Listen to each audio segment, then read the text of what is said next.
This is Torah Restoration Ministries Radio with your host, Daniel John Lee, aka Preacher Dan, restoring Torah to the nations. And this is your host, Daniel John Lee, aka Preacher Dan. You are listening to Torah Restoration Ministries Radio, and it is the 5th of November, 2009. Remember, the 5th of November. You know, I don't like to generally get into politics on this show unless it directly intersects with prophecy or it has something to do with the Torah. But I tell you, if Yahweh tarries, we could be in for some very interesting times. The best thing about Obama being president and about the Democrats having a majority in all levels of government here is that the electorate realizes that the country's still screwed up. So, they had Republicans in power and the country was screwed up. Now they have Democrats in power, the country's screwed up. I'm hoping that finally the people will wake up and give Ron Paul his due, and that Ron Paul will be able to lead this country out of this mess maybe in 2012. Just a few months ago, it was a pipe dream to think that Ron Paul would even run. But now that his son Rand Paul is actually ahead in the polls in the Senate race that's going on in Kentucky, and with just all the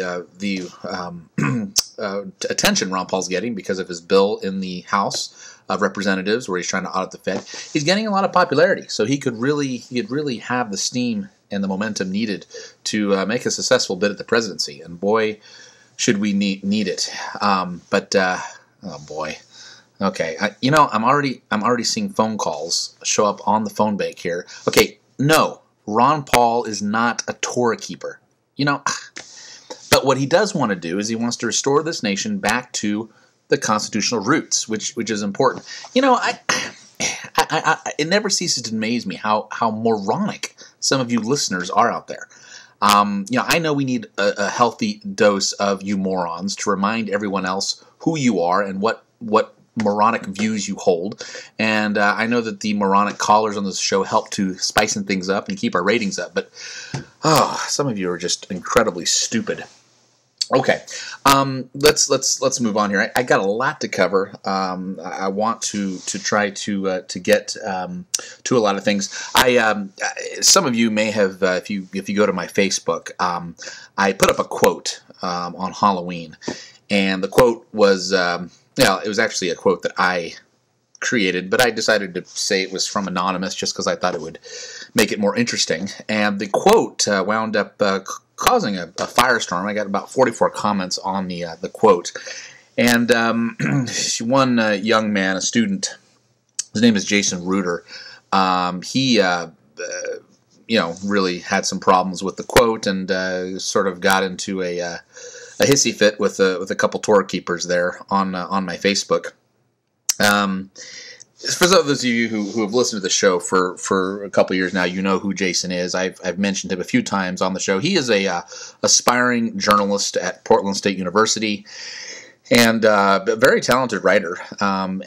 He sort of pretended to be my friend last spring. I met him on campus while I was preaching, and he took me out and bought me a drink and interviewed me, and then turned around a week or two later and published an article that was very defaming toward me and just a real Judas Iscariot, if you will.